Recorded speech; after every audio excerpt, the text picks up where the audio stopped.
Good morning, everyone. Good morning, everybody. My name is Soul Bouquet. Today is Saturday, March 9th, and it's a wonderful day. I'm drinking a lovely cinnamon and rice milk latte. I'm pretty stoked about it. It sounds like a pretty horrible combination of things, but I'm actually pretty hype on it. Well, thank you so much for tuning in if you are this beautiful Saturday morning. Again, my name is Soul Bouquet. Today is sponsored by the subscribe button as well as the like and alert button, or the bell icon, I guess you could call it. Make sure you hit that like button, that subscribe button, and click the bell icon for notifications so that you don't miss out on any future content that we do here. And if you want to sponsor an episode of Good Morning Everybody, reach out to me at contactgoodmorningeverybody@gmail.com. It's going to be linked in the description below. Make sure you reach out if you want to become a sponsor. Having said that, we're going to move on to Today in History. Today in history, on this day in 1862, during the American Civil War, the ironclads Monitor and Virginia, formerly Merrimack, battled in the harbor at Hampton Roads, Virginia, marking the beginning of a new era of naval warfare. Ironclads are scary, as you can see in that photo there. That's pretty gnarly looking, but yeah, that happened in 1862 on this day. And moving on to, we're just going to take a look at what today's weather looks like. This is obviously United States-based weather, so if you're not in the U.S., I do apologize. But if you're in the U.S., pretty much anywhere, it looks like we're going to have on East Coast and parts of the Northwest seaboard getting some rain today. Most parts of the Middle West and the majority of the United States, it looks like it's going to be pretty dry. But if you're on the East Coast or in the Northwest, look out for some rain today as you're going on your commute. If you are going on a commute, we can take a look at the median temperatures here. It's going to be in Fahrenheit. I do apologize again if you use Celsius, but it looks like things are actually pretty cool today. I mean, obviously, as you go a little bit south towards Florida and Georgia and Tennessee and all that, it looks like things are going to warm up a little bit into your mid-60s, maybe even some early 70s, it looks like, towards Florida. But if you're in the Northeast seaboard as well as the West Coast and basically most of America, it looks like things are going to be sticking around the late 40s, early 50s area. It looks like we're dealing with that today. Spring is not quite here yet, unfortunately, but we will be getting there. I really, really want spring to get here so desperately badly. Moving on to some news, actually. So there are a couple of things I want to talk about. I actually want to talk about this first. So we had a bill passed last night, late last night, actually, and thankfully it averted a partial government shutdown. The Senate passed a partial funding bill in about $459 billion. Came down to the wire, apparently, and thankfully it did pass. Interesting thing about it, other than obviously it passing and thankfully being passed on to the president's desk, is that it came down to the wire for a reason along the lines of, I believe it was like a last minute, it was last minute delay tactics from some hardline Senate Republicans. This bill was pretty bipartisanly accepted, and it says here it had a broad bipartisan support, but it is just interesting that we're seeing a lot of tactics to try and slow down these preventative measures for government shutdowns. Thankfully, it did pass, and we will not have a partial government shutdown. But the unfortunate thing is that we are coming up on another deadline for that. I think in about 2 weeks, the Senate has to pass the other part of this bill, which is going to be the rest of the government. About 70% of it, a funding budget needs to be passed for that. So fingers crossed that is going to pass without a hiccup, but we did come down to the wire last night. I believe that passed late last night, like between 7 and 8 p.m. Having said that, kind of along those same lines, something that I find interesting, obviously we had the State of the Union address by President Joe Biden that happened on, I believe it was a Thursday night into Friday. I think it was late Thursday night, if I remember correctly. And, normally I wouldn't really talk about this because it is just a State of the Union address. They usually go pretty much the same depending on what president we have and regardless of what president we have. But something that I found very interesting, and it kind of is along the same lines as what I talked about with the government shutdown and there being sort of some headbutting there, is that we had a really interesting sort of paradigm shift from President Joe Biden, which is to say that instead of it being a series of remarks and platitudes that basically are just, what we've done, what we're going to do, the whole spiel, there actually was a bit of back and forth between him and some hardline House Republicans. And in fact, it says here that he seemed to have built-in moments into his speech, which is different from last year's address, for that very purpose. Like, he built in moments to actually have a bit of a verbal jousting with some hardline Republicans, and that apparently happened with Marjorie Taylor Greene, where he built in a moment for him to talk about, you know, the current immigration status, and she said something, and he was ready, apparently. So it's just interesting to see, sort of, instead of it being a little bit more of this is just a speech the current president has given talking about, you know, what his office is currently doing or what their office is currently doing. It's a little bit more of a back and forth now. I don't know if that's the new paradigm for State of the Union addresses, but it was just interesting to see last night. So, having said that, and by the way, those articles are thanks to the Washington Post as well as CNN Politics, so thank you very much for those. Moving on to things that are a little bit more interesting. For any of you that aren't into politics and are a little bit more into gaming, we had some interesting news come out this week. After about 21 years being in business, we have finally, formally gotten the news that Rooster Teeth will be shutting down after 21 years of being in the business. And it's just very interesting to see.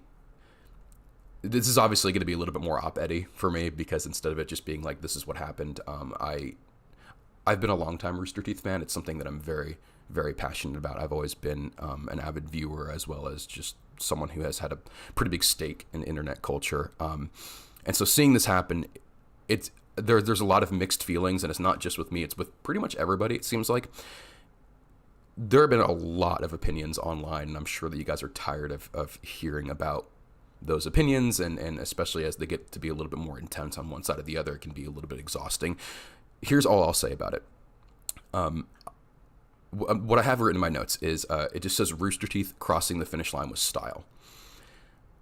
What I will simply say about this, and I'm gonna play a small clip from their Not Our Goodbye stream, just because I found it very interesting, and I think it's a good summation of sort of the sentiments that they brought to that live stream.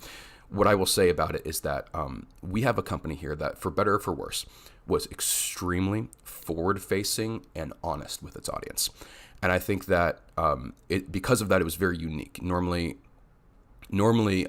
companies like this, and especially sort of like entertainment conglomerates, are very sort of like shadowy and closed off, and there's a lot of closed doors between you and maybe what the intentions of the company are.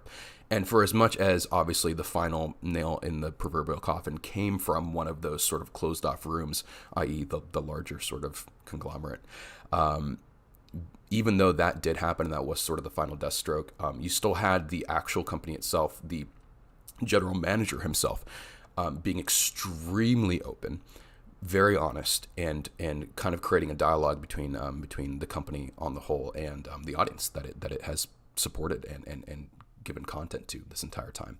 And I find that fascinating and kind of heartwarming, actually. I think that this, for as much as it is very sad, and obviously, you know, 150-ish people essentially just got the news that they're being laid off. Despite that, I was left with a profound sense of most people are okay with it. Everyone's going to be okay, because again, these are very talented individuals. And, you know, if they're going to finish, they're going to finish with style. They're going to finish with grace. And I really think they're doing that.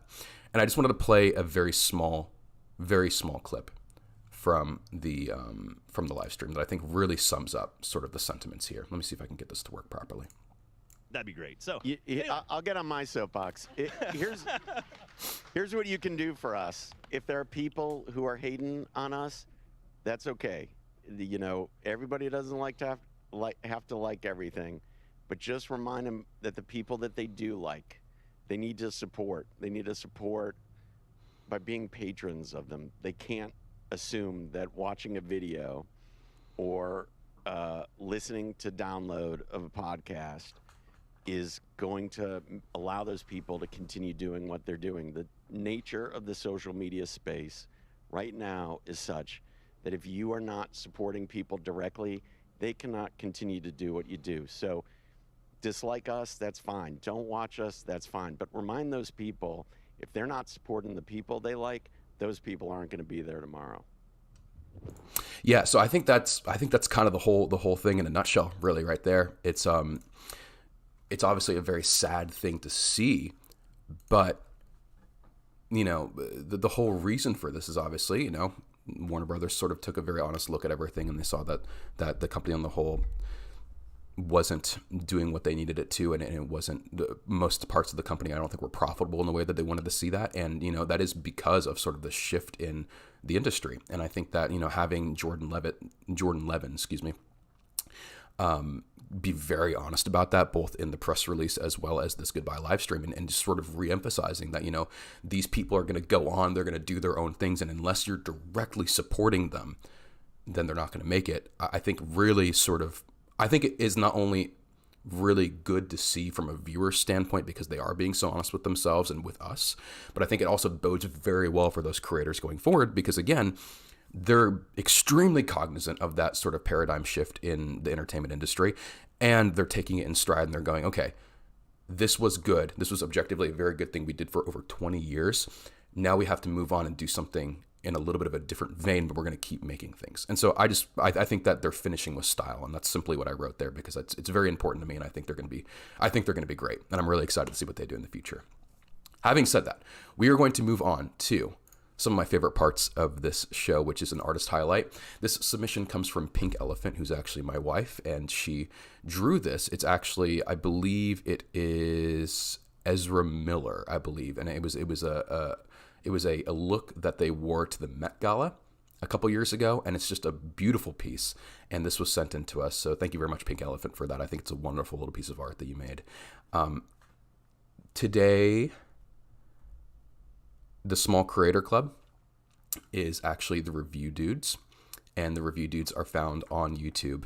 You can find them at The Review Dudes, and I was going to play a small clip, but I don't have that pulled up right now, so just go on YouTube, search up The Review Dudes, and their content's really hilarious. So for the Small Creator Club today, it is The Review Dudes. They are hilarious. They're a comedy duo. They occasionally have guests on, and they do product reviews, but in a little bit of a different vein than I think you're used to. So I would definitely recommend going up and looking up The Review Dudes on YouTube. So today, for the quote of the day, and to sort of send you off on a good note, we have a quote from Brainy Quote: "Respect is what we owe, love is what we give." And that quote is by Philip James Bailey. So go out and love the people in your life today. Having said that, that's about what we have for today. Daily affirmations going forward. I want to read something that I wrote last night, and it's: be kind to yourself today. Drink plenty of water and get some sunshine if you're able. Most of all, keep your chin up. Every day that you wake up is a victory. You're already winning if you're watching this. And if you're a winner, then there's nothing you can't do. So whatever your goal is, whatever your dreams are, chase them. Run after them, because it's only a matter of time before they become reality. So you guys are winners in my eyes. Thank you so much for watching. I appreciate your viewership. Having said that, I hope you have a great day today. I know it's Saturday. It's a good, relaxing day. Sunday hopefully will be equally relaxing for you guys, but I just hope that you use these days for what you need, and that you can really take a chance to recharge for Monday. So thank you guys so much for watching. See you guys on the flip side. Take care and have a great day.